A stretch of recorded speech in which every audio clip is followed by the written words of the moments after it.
तो लोग उनसे खुश होते, तो फिर आधी से ज़्यादा सीटें नहीं हारते वो। आप समझो एक बात। दूसरी बात ये समझो कि डंडे के जोर पे सरकार नहीं चलती। एक प्रदेश का पुलिस का मुखिया तो बना नहीं पा रहे। आपने देखा बार बार कार्यवाहक डीजीपी, कार्यवाहक डीजीपी। ये क्यों हो रहा है? आप समझिए कि कार्यवाहक डीजीपी से प्रदेश चलाना चाहते हैं, तो कार्यवाहक मुख्यमंत्री से जो है प्रदेश चलाने की कोशिश करना भी खतरनाक है। उनकी आपसी लड़ाई में, स्टेट और सेंटर की लड़ाई में आम जनता का नुकसान है। कानून व्यवस्था क्या है, मीडिया के लोग ही बताते हैं। अखबार में रोज छपता है कि आज यहाँ बेटी का रेप हुआ, यहाँ हत्या हुई, या मार दिया, लटका दिया, जमीन छीन ली, यहाँ बाबा साहब का सम्मान हुआ, यहाँ महापुरुषों के जो है तस्वीरों को तोड़ा गया। ये आप ही बताते हो। और मीडिया ने बताया कि 2 दिन में 14 हत्या उत्तर प्रदेश में।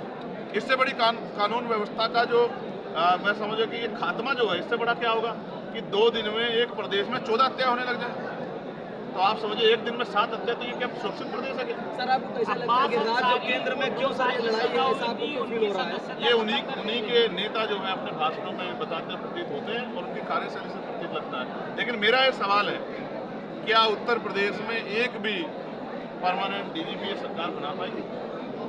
मुझे तो इसमें ये सरकार फील है। अब जो डीजीपी नहीं बना पा रही सरकार, वो लोगों को न्याय कैसे देगी, इस बात पर भी सोचना चाहिए। चंद्रशेखर जी, अब्बास अंसारी की सदस्यता खत्म हो गई, उनको 2 साल की सजा हुई। मामले में 2 साल की सजा हुई है सर। अब आप ये जान लो कि जो एमपी एमएलए कोर्ट बने हैं, आप अगर आपको लगता है कि कहीं आप पूर्वाग्रह से कार्रवाई हो रही, तो आप उनके खिलाफ कहीं जा भी नहीं सकते। ये एक बहुत बड़ा फेलियर है। इसका नुकसान कई बार जो है सस्ता को भी चुकाना पड़ रहा है। हालांकि हम लोग इस मामले में स्पष्ट है कि चाहे सस्ता जाए या जान, लेकिन महापुरुषों का मिशन नहीं रुकना चाहिए। आंदोलन को गति देने, आंदोलन को आगे बढ़ाना चाहिए। इसके लिए हमारी पार्टी में मजबूत नौजवान लीडरशिप तैयार हो रही है, जो अगले 30-40 साल समाज की सेवा करेगी। सर ऑपरेशन सिंदूर में कई डेलीगेशन दुनिया में गए हैं, कई लोगों को सरकार ने भेजा है, क्या आपको भी भेजने में बातचीत हो रही थी या क्या कहेंगे जो ऑपरेशन सिंदूर है इस पर? किसी की बात नहीं हुई जी। और बाकी मीडिया इसमें कोई सूत्र न ढूंढे। मैं आपके सामने स्पष्ट कर रहा हूँ कि अभी हमारे दल को शायद उस तरह का दल वो नहीं मानते, या उनको नहीं लगता कि हम सरकार की भाषा बोलेंगे, इसलिए शायद उन्होंने हमें सदस्य नहीं बनाया। मैं आपको स्पष्ट कर दूं, हम देश के साथ खड़े हैं, देश की सेना के साथ खड़े हैं। लेकिन सरकार अगर कहीं फेल होगी, तो लोकतंत्र में सरकार को चिताने के लिए सवाल पूछना पड़ेगा।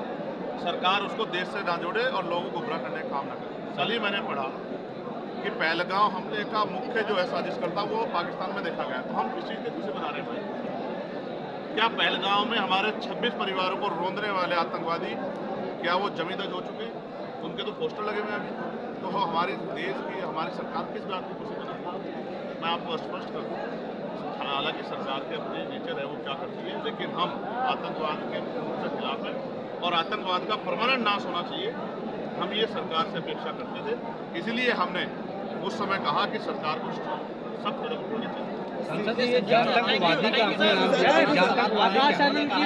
आतंकवादी जो जातीय आधार पे लोगों को मारने पीटने का या जातीय भेदभाव करने का काम करते हैं, वो आतंकवादियों से कम नहीं है। इसलिए मैं उनको जातंकवादी कहता हूँ। जिस तरह से धर्म पूछने मारने वाले आतंकवादी है, उस तरह से जात के आधार पर मारने वाले जातंकवादी हैं।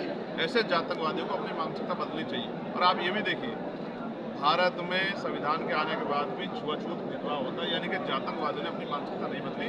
इसलिए हमारे कमजोर हकवंचित समाज को भी सतर्क होकर अपने दलों के साथ जुड़ के आगे बढ़ना चाहिए। आकाश आनंद की दोबारा से वापसी हुई है बसपा में और ताकतवर हुए हैं। आपको अक्सर लेके वो टारगेट करते बिना नाम लिए, आप इसको कैसे देखते हैं? सर, मैं किसी दूसरी पार्टी के नेता के बारे में क्या कह सकता हूं? आप ये भी समझिए, कभी हटाना कभी लगाना, ये उनकी पार्टी का अंदरूनी मामला है। इसमें मैं और मीडिया के लोग क्या कर सकते हैं? भाई आप ये समझो, बाबा साहब अम्बेडकर ने कहा कि आज मैंने रानी का पेट चीर दिया, आज के बाद राजा लोकतंत्र से जनता के वोट से तैयार है। तो आप किसी को बार बार प्रोजेक्ट करते रहो, तो इससे क्या फर्क पड़ता? जनता तो अपना फैसला ले चुकी। जनता ने फैसला नहीं हुआ था, तो मुझ जैसे प्राइमरी स्कूल के हेडमास्टर के बेटे को वो मेंबर ऑफ पार्लियामेंट कैसे बना देते? आप समझो, पहले उनके पास विकल्प नहीं था, विकल्प के अभाव में उनको वोट देना पड़ता। इस बार हम तो 2 ही सीट पे लड़े, 78 पे तो वो लड़े, तो 78 पे उनका क्या बना और 2 सीट पे आजाद समाज पार्टी क्या बना? आप समझो कि जनता का मन बदल गया। आप मीडिया के लोग उनकी बात चलाते रहते हो, क्यों चलाते हो? इसका फैसला आपको करना चाहिए। बाकी जनता अपना फैसला कर चुकी है। मायावती इस प्रदेश की 4 बार मुख्यमंत्री रही सर। मैं आपसे फिर कहूँगा, देखो वो हमारी सामाजिक नेता है, उनको बहन जी कहते हैं, मायावती जी कहते हैं। आप समझो महिला होने के बाद इतना बड़ा काम करना, ये एक बहुत बड़ा ऐतिहासिक उदाहरण है। मेरे और पार्टी के तमाम कार्यकर्ताओं में हमारे दिल में उनके लिए सम्मान है और मैं उनके स्वस्थ रहने की दीर्घायु होने की कामना करता हूँ। और उनका जो अधूरा काम है, जो सपने उन्होंने देखे जो अधूरे चुके, वो आज़ाद समाज पार्टी के जरिए हम लोग पूरा करने का काम करेंगे, क्योंकि ये एक सपने माननीय काशीराम साहब के थे और बाबा साहब अम्बेडकर के। सर अभी आप बोल रहे थे कि हमारे बाहर बैठाया गया था 3 घंटे बैठाया 3 घंटे पत्रकारों में काम होना चाहिए, वो क्यों बैठे थे भाई? जब मैं आता तब आ जाते, जब मैं आया तब तो आप आ गए थे सब लोग। आप तो कामदार लोग हो, आप तो पीसी में भी नहीं रुकते। अगर पीसी में नेता आधा घंटा लेट हो जाए नहीं, आप यहाँ सुबह 10 बजे का समय दिया गया था, इसलिए समझो कि जब मैं बोल, आपको तो रिकॉर्ड मेरा ही करना है, आप हमारे कार्यकर्ताओं को भाषण थोड़े सुनाओगे, आपको नहीं बताएंगे। उन्होंने 10 बजे का समय दिया था सुबह। आप देखना कि आप मेरा ही भाषण सुनाओगे, मेरी बात बताओगे, वो भी पूरी बात बताओगे, नहीं बताओगे। नेतृत्वकर्ता की ही बात करी जाएगी, सबकी की जाएगी तो कौन करेगा?